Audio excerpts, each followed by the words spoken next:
Welcome back.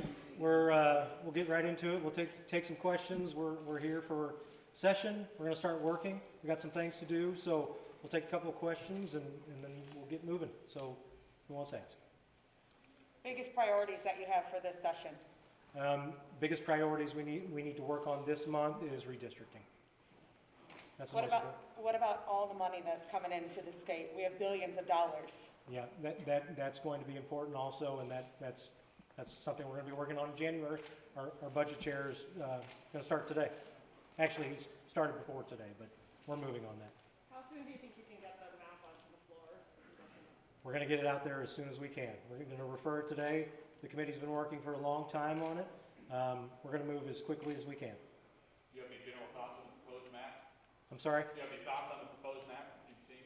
I don't at the moment. You know, as this building works through the process, just like any other bill, just because it is presented one way doesn't mean it's going to finish that way. Much has been said about this caucus falling below the two-thirds majority needed to pass an emergency clause, which would be needed to get the redistricting law on the books in time for the August primary. Sure. Is that a problem? I mean, it's an issue, but it's the cards that we have, and we're going to work through it. We still have to work. We still have to work on redistricting. So, you know, we work through obstacles all the time, and that's just another obstacle, and we'll get through it. Have you talked to the governor about calling special elections to fill vacancies? I have not, but I could let the chairman of that committee answer that question.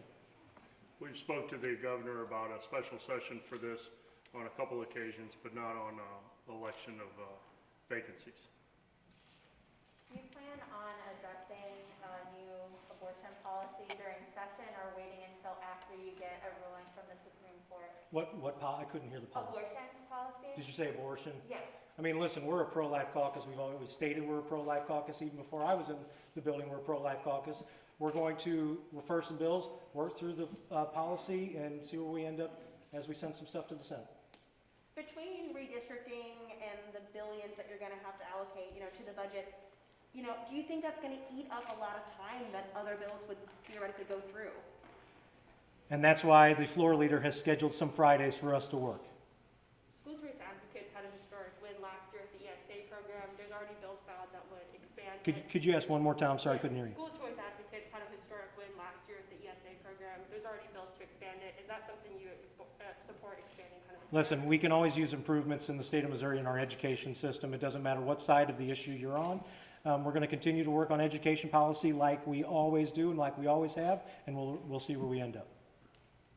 How many members of your caucus, are here today because they're either out sick with COVID or caring for someone? I don't have that number. I'm sorry. Is that something that's a concern for this session when lots of money It's not a concern to me. No. I mean, listen, we all use common sense. If we're sick, I'm going to ask the members to stay home. They're all adults. They can police themselves, and if they're sick, they're probably going to stay home.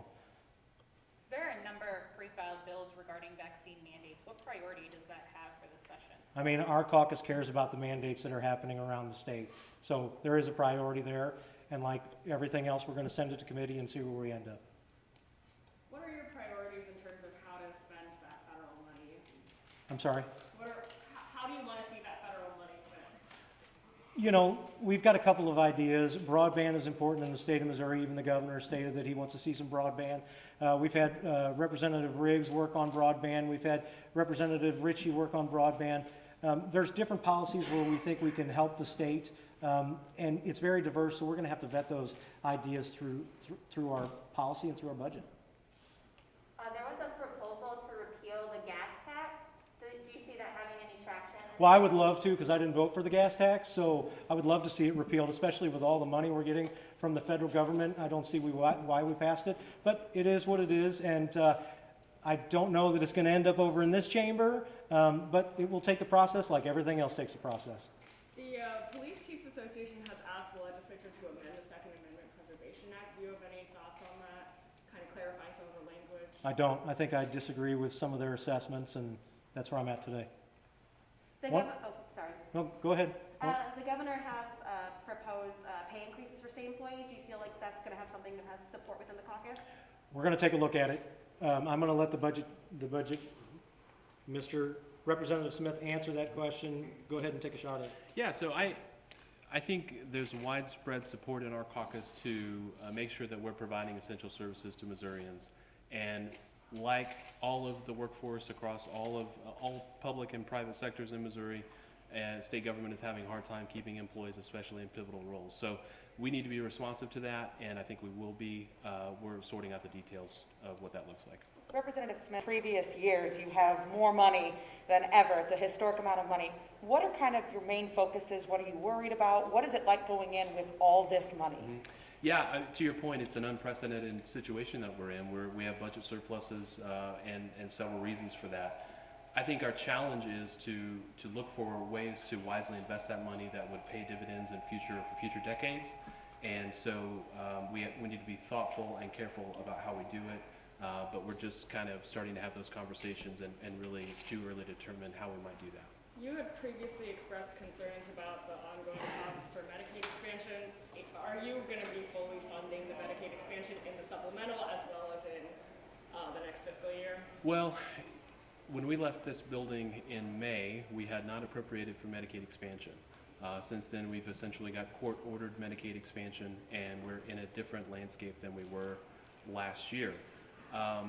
Whatever we do in response to that court decision, whether it's in this current fiscal year or the next fiscal year, is a collaborative process, and I won't really speak to what I think will end up happening, but certainly we have a process to work through, and that is an issue that is top of mind for many legislators.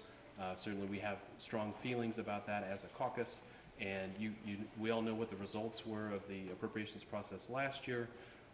But again, we're kind of in a different situation now, and so we're gonna proceed through that, and I think it's probably too early to tell.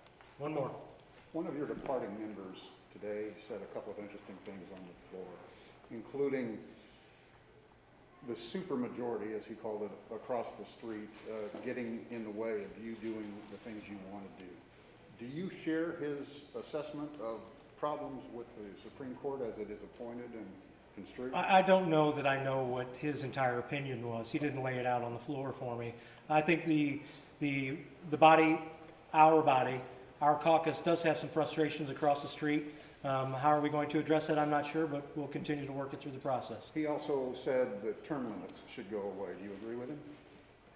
I don't have an opinion on that today. All right, thanks guys, appreciate it.